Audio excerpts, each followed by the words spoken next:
Bom, vamos estar estudando agora o curto-circuito no sistema elétrico de potência, né? E a análise que a gente vai ver é uma análise geral, que é aplicada tanto para o sistema radial como para o sistema em anel, tá? Então, não é para um tipo de sistema específico, né? Mas cobre aqui os dois tipos que a gente tem de sistemas de potência, né? As duas configurações. Então, será feita uma extensão da análise anterior com os geradores. A gente tinha feito anteriormente só o curto na saída dos geradores. Isso era importante para a gente conseguir construir a ligação entre os modelos de sequência positiva, negativa e zero para cada um dos tipos de curto-circuito, né? A gente estudou 4 tipos, né? O monofásico, os dois bifásicos lá e o trifásico. Então, a partir do curto na saída do gerador, a gente não precisava estudar o sistema inteiro, né? Estuda só o elemento ativo, que é o elemento que vai alimentar o curto-circuito, no caso o gerador. Só que agora a gente pode estender essa mesma análise que a gente fez nos geradores, né? Ou seja, para cada tipo de circuito, utilizar aquelas ligações que a gente aprendeu entre os modelos de sequência, só que agora para o sistema elétrico de potência inteiro, né? Considerando também as impedâncias das linhas, dos transformadores, de todas as máquinas elétricas, de acordo com a configuração que o sistema vai se mostrar, né? Vai se apresentar. Então, para isso, serão obtidos os circuitos equivalentes de TV não para cada modelo de sequência vistos pelo ponto de defeito do sistema. Então, tu vai pegar no ponto de defeito do sistema ali, né? Primeiro vai construir os 3 diagramas do teu sistema elétrico de potência, que é o diagrama de sequência positiva, outro diagrama independente, que é o de sequência negativa, e outro que é o de sequência zero, e vai identificar nesses 3 diagramas ali onde é que vai estar as tensões terminais VA, né? Que vai ser, por exemplo, o VA1 vai ser a tensão terminal do diagrama de sequência positiva, o VA2 de sequência negativa, e o VA0, né, vai ser a tensão terminal no diagrama de sequência zero. Essa tensão terminal, ela vai ter que estar exatamente no ponto de defeito que tu quer simular, né, no ponto de curto-circuito. Então essa aqui é a questão. Vai pegar essa tensão ali, que vai ser exatamente no ponto de defeito do teu sistema, né? Vai identificar ela em cada um dos 3 diagramas de sequência e a partir dela tu vai fazer o equivalente de TV não vista por essa tensão VA, né? Que a tua tensão VA, né, em cada um dos diagramas ela vai ser a própria tensão de TV não, né? No caso só vai existir no diagrama de sequência positiva a tensão, mas a impedância tu vai ter uma equivalente para cada um dos 3 modelos de sequência, né? Diagrama de sequência positiva, negativa e zero. Então, as correntes de contribuição de cada trecho do sistema elétrico de potência, elas poderão ser obtidas a partir da corrente de curto principal, fazendo um retrocesso nos circuitos equivalentes. Então, quando tu estiver fazendo o processo ali de construção do equivalente de TVNAM ali, vai estar reduzindo as impedâncias, né? Vai estar fazendo série, paralelo, tudo que for possível até chegar no equivalente, na menor versão possível do circuito para te calcular a corrente de curto, né, as correntes de sequência, tu vai fazer o retrocesso, né, desses passos que tu fez até chegar no equivalente de TV, né, tu vai voltando, né, para o circuito original, e através de técnicas de divisor de corrente ali tu vai obtendo as correntes que tu vai ter em cada ramo no teu sistema a partir da corrente principal, né, que é obtida ali do modelo final de TVNAM. Então, isso pode parecer um pouco complicado aqui explicando, mas a gente vai ver melhor a aplicação em exemplos depois, né, nesse ou num próximo vídeo, sobre o curto-circuito no sistema elétrico real, né. Então, o conhecimento da corrente de curto-circuito ele atende diversos objetivos importantes, né, como conhecer a sua dimensão do seu valor, dimensionar a linha de transmissão em relação ao limite da elevação de temperatura, né, dimensionar o disjuntor de acordo com a capacidade dos terminais e capacidade da câmara de extinção do arco elétrico, né. A gente sabe que o disjuntor de média e alta extensão ele tem a capacidade dele dada em MVAs, né, que depende da tensão antes do curto, né, e da corrente de curto-circuito que tu calculou, né. Então tu vai dimensionar ele por esses MVAs, tá, de capacidade de extinção do arco elétrico. Dimensionar o transformador de corrente, tá, o transformador de corrente que vai estar ali servindo para medir a corrente ali, né, de curto-circuito, vai estar informando esse valor por exemplo, um sistema ali de proteção né, de onde tem um relé, um religador, alguma coisa, né, vai ser ligado diretamente no secundário da STC.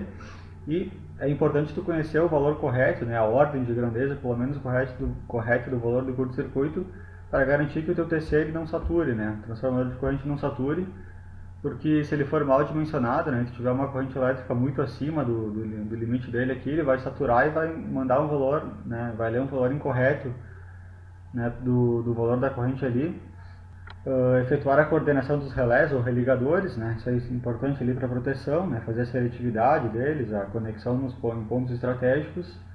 Analisar as sobretensões na frequência industrial devido ao curto-circuito, né? Quais as consequências ali nas tensões ali que tu vai ter ali decorrentes de um curto-circuito, né? Quais os transientes de tensão que tu vai gerar.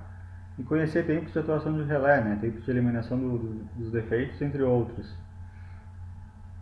As principais causas das faltas, né, dos problemas de curto-circuito, eles são problemas com isolação, mecânicos e problemas elétricos, né? Então, isolador de má qualidade, isolador envelhecido ou contaminado com sujeira, a escolha inadequada de isoladores, né? Porque se tu escolher projetar um isolador ali inadequado para aquele nível de tensão, tu pode ter ali constantemente ali a queda, né, da rigidez dielétrica ali do ar.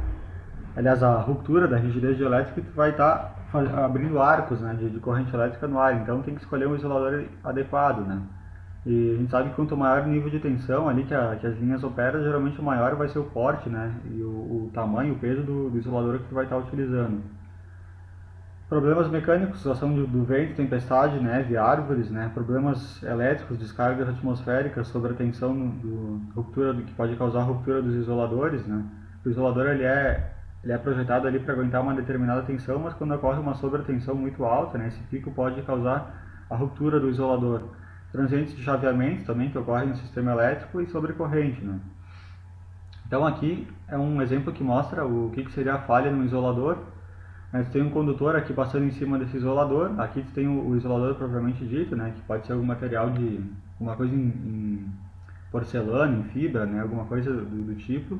E aqui um pino metálico, né. Esse pino metálico pode estar, por exemplo, acoplado à estrutura de uma torre, né, de uma linha de transmissão.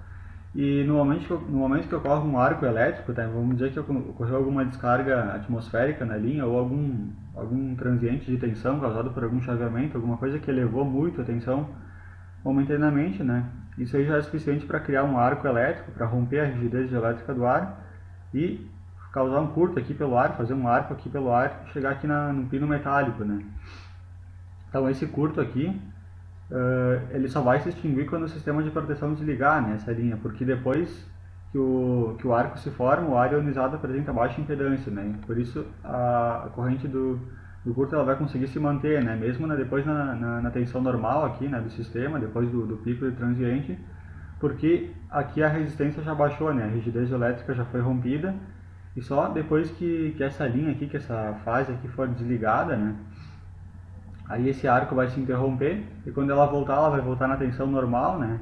Aí na tensão normal ela não é suficiente para romper, né, a rigidez dielétrica, só quando ocorrer outra sobretensão, outro problema ali, que esse arco pode vir a voltar a existir novamente, né? A corrente ela pode fluir tanto pelo próprio isolador também, se estiver sujo, contaminado, né, ou material já envelhecido, né, que perca suas características de isolação, então pode estar passando pelo próprio isolador, tá? Não só pelo ar a corrente aqui.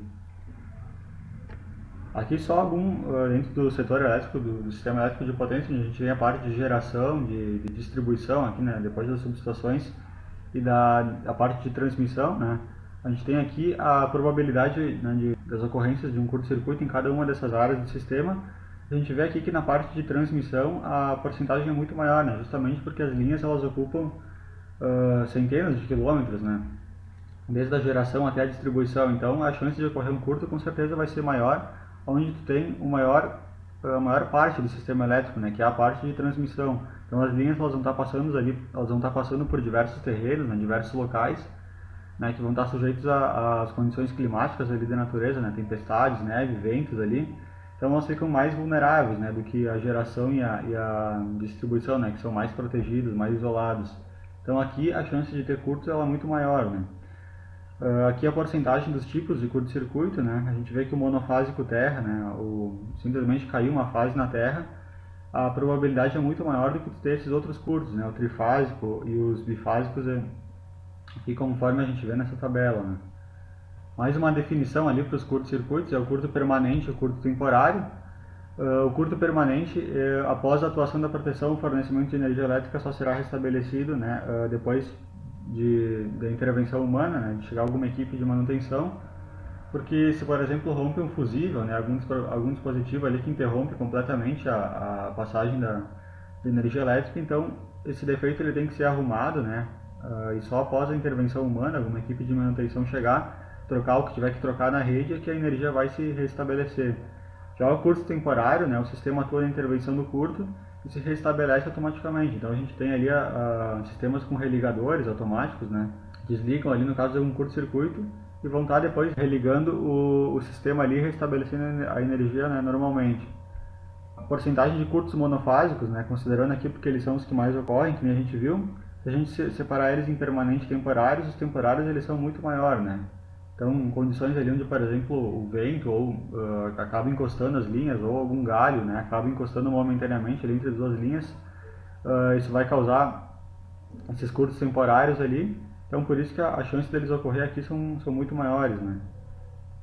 Outro termo que é muito comum ali no estudo dos curtos-circuitos, né, e nos sistemas elétricos de potência é o carregamento pré-falta. O carregamento pré-falta ele considera ali que o teu sistema, antes de ocorrer o curto-circuito, ele estava operando normalmente, ou seja, ele estava alimentando as cargas, né, tinha a carga sendo alimentada, né, antes do curto-circuito, e é a situação real, né, que a gente tem. Porque o sistema ele não está operando desligado no momento do curto, antes do curto, né, ele está alimentando normalmente. Por exemplo, as linhas de transmissão vão estar alimentando normalmente uma subestação, né, uma carga qualquer, e no momento do curto-circuito ali, se a gente considerar o carregamento pré-falta, então a gente tem que considerar que a tensão EA, né, que é a tensão no modelo de sequência positiva, como sendo a tensão de fase no ponto de defeito instantes antes do curto, né. Então tu vai rodar um fluxo de potência no teu sistema, né, vai deixar ele operando normalmente, e no ponto que tu quer estudar o curto-circuito, tu vai medir a tensão, né, vai obter através do fluxo de potência essa tensão ali, que geralmente vai ser uma tensão um pouco menor do que a tensão nominal do sistema, né? Se a tensão nominal daquela linha era para ser 1 PU, né, que é a tensão que tu tem ali na saída do transformador ou na saída do gerador, no local do curto, se for, por exemplo, um curto na metade de uma linha de transmissão, tu vai ter uma tensão um pouco menor, né, do que a tensão que seria a tensão nominal do sistema, né? Então, isso que seria o carregamento pré-falta, se tu considerar as condições reais do sistema, né, as condições com ele alimentando a carga, né, no momento do curto. E se a gente considerar então sem carregamento pré-falta, a gente está dizendo que no momento do curto-circuito, antes o sistema não estava alimentando carga nenhuma, né? Ou seja, a tensão, se não existia carga sendo alimentada, não existia corrente nas linhas, né, não tem queda de tensão nas linhas, logo tu pode considerar que a tensão nominal, a tensão no ponto de defeito é a tensão de fase nominal de operação do sistema no ponto de falta, né? Se for 1 PU lá, né, tensão nominal, que é o que geralmente ocorre, vai ter então 1 PU de tensão no ponto de falta ali, né, no instante do curto-circuito. Se a gente considerar a corrente verdadeira, tá, que do curto-circuito, a corrente que verdadeiramente vai passar num curto-circuito, que eu estou chamando de aqui I verdadeira do sistema com carga sob defeito, ela é igual a I carga sem defeito mais I defeito sem carga, tá? Essa corrente aqui seria a corrente a corrente da carga, né, naquela linha ali antes do curto-circuito, a corrente que a carga estava consumindo, e essa aqui é a carga, considerando sem carregamento pré-falta, né? É como a gente vai calcular, considerando a tensão de fase nominal no sistema, né? E vai calcular um determinado valor de corrente de curto-circuito lá. Só que como ocorre que normalmente que essa corrente aqui, né, que é a do defeito sem carga, ela é muito maior do que essa, então tu pode dizer que a corrente verdadeira do sistema, no instante do curto-circuito, ela é simplesmente essa corrente aqui, que é obtida da análise sem carregamento pré-falta. Então por isso que eu disse, a diferença entre as análises com e sem o carregamento, ela traz pouca diferença, né, nos resultados. Por isso que normalmente a gente considera o sistema sem carregamento, né, que nem a gente vai ver nos exemplos lá, e sem carregamento pré-falta até nos auxilia, né, vai nos permitir fazer algumas simplificações em relação às fontes de tensão que tu vai ter. O carregamento pré-falta ele é importante no estudo da estabilidade transitória do sistema elétrico de potência, então aqui ele é importante, tá? Na determinação da corrente de curto nem tanto, mas nessa área de estudo, que é a estabilidade transitória, né, que estuda, essa área ela estuda basicamente como que um gerador, né, como que os geradores síncronos eles vão se comportar quando tu coloca um degrau de potência mecânica ou retira, né, um degrau de potência, ou então um degrau de potência elétrica, né, e vai estar vendo como que ele vai se comportar, se ele vai perder ou não o sincronismo, né, se o sistema vai perder ou não a estabilidade. Isso depende muito da condição inicial, né, de carga que ele tinha antes de ocorrer esse degrau, né, que eu falei. Então, até uma técnica utilizada muito, né, nisso aqui é a análise das áreas iguais, né, o critério das áreas iguais. Isso que eu vou estar abordando também futuramente. Então isso é um outro ramo de estudo, né, que é o estudo da estabilidade do sistema, né. Então, nesses casos aí, o carregamento pré-falta ele é importante, mas aqui na análise de curto-circuito, né, para te obter a verdadeira corrente do curto-circuito, ela não muda muito, né, se tu considerar ou não o carregamento pré-falta. Então aqui eu tenho um modelo de sequência positiva, tá? Como eu falei, tu vai montar primeiro todo o teu diagrama de sequência positiva do teu sistema elétrico de potência, e a tensão VA1 aqui vai ser a tensão de fase, né? Entre fase e terra, ou fase e neutro, ali com esse ponto aqui, né? Esse ponto positivo aqui vai ser exatamente o ponto onde ocorreu, né? Onde tu quer estudar a ocorrência do curto-circuito, né? Então a tensão que tu faz o equivalente de Thevenin, né? O diagrama de sequência positiva, ele é o diagrama onde tu vai ter a fonte de tensão vista pelo ponto ali, pelos terminais de fase ali do local do curto-circuito, e também tu vai ter uma impedância, né, que tu vai trabalhando ali através de associações de série paralelo das impedâncias até chegar nessa impedância aqui, que é a equivalente de sequência positiva, né. Então tensão terminal, né, de sequência positiva no local do curto-circuito, corrente de sequência positiva, a tensão interna aqui é A1 de sequência positiva, né? E é exatamente o mesmo diagrama que a gente viu lá nos casos anteriores, nas aulas anteriores, sobre o modelo de sequência pro gerador, né? Só que aqui essa impedância ela agrega toda a impedância não só do gerador, mas a impedância dos outros elementos do sistema, né? E essa tensão aqui ela é fundamentalmente do gerador, né? Porque é ele que alimenta o curto-circuito. Já os modelos de sequência negativa e zero, eles vão seguir exatamente essa lógica aqui, só que eles são passivos, né? A tensão aqui, a fonte de tensão ativa aqui, tu só vai ter no diagrama de sequência positiva, né? No sequência negativa e zero, tu vai ter só a impedância aqui de Thevenin. Então aqui o primeiro caso, que é o curto monofásico, tá? Ele está sendo ilustrado nessa figura aqui, tu tem uma barra aqui que é composta por esse alimentador trifásico aqui, e na fase A aqui a gente faz um curto-circuito, né? Então na fase A vem para o terra aqui direto, e que nem a gente tinha visto, né, as condições IB igual a IC igual a zero, porque tu não tem aqui corrente nessas duas fases aqui, a gente está considerando sem o carregamento pré-falta, né, então essas correntes elas são zero, e o VA também igual a zero, né, porque essa fase A aqui ela cai na terra. Então a nossa intenção é medir aqui a corrente que a gente vai ter na fase A, né, nesse curto-circuito. A gente descobriu que a partir dessas condições, nas aulas passadas sobre geradores, a gente tinha que ligar os diagramas de sequência positiva, negativa e zero, todos em série, né, do jeito que está sendo mostrado aqui. Então, tu vai pegar o teu sistema elétrico de potência inteiro, né, vai montar o diagrama de sequência positivo dele, vai descobrir o equivalente de Thevenin vista pelo ponto de curto-circuito, né, onde tu vai ter essa tensão VA aqui, né, tu vai ter a tua tensão e a tua impedância, vai pegar o diagrama de sequência negativa do teu sistema, vai descobrir a impedância dele equivalente, né, vai ter só a impedância, e a impedância equivalente do sistema de sequência zero. E vai ligar todos eles em série, né? Exatamente como está sendo mostrado aqui. Já o curto bifásico, né, que nem a gente tinha já estudado, então tu vai ter VB igual a VC, a corrente A igual a zero, né, porque não está passando nada aqui, e IB mais IC é igual a zero, né, ou seja, o IB ele é igual a menos o IC, né, porque a corrente está passando aqui e vai para a fase C. Então, essas condições aqui, que nem a gente já viu, elas nos levavam à condição de que eu teria que ligar os modelos de sequência do sistema aqui diretamente em paralelo. Aqui, como o curto-circuito ele não envolve corrente de terra, né, de retorno, não precisa do diagrama de sequência zero, né, porque aqui o curto é entre as duas fases, não envolve terra. O bifásico terra, então, encosta duas fases, encosta na terra, a gente vai ter essas condições aqui, e os circuitos equivalentes de Thevenin, da sequência positiva, negativa e zero, eles são ligados os três em paralelo. Então, dessa vez, como envolve aqui corrente de terra, né, tem que ligar também o de sequência zero aqui, né. Já o curto trifásico, né, um curto perfeitamente equilibrado, então aqui tanto faz, né, como a tensão aqui nesse ponto aqui de ligação dos três é zero, tanto faz tu ligar esse ponto aqui, o zero, né, ao ponto de terra aqui, porque o potencial aqui é zero, então nenhuma corrente flui aqui nesse ramo aqui para a terra. Como é um curto-circuito equilibrado, a gente vai ter só o diagrama de sequência positiva, né? Então, no teu sistema elétrico de potência, se ocorrer um curto trifásico, tu nem precisa levantar os diagramas de sequência negativa e sequência zero, só levanta o de sequência positiva e faz aqui o curto aqui representa esse curto-circuito no ponto ali do sistema onde tu quer estudar, né, o curto, né?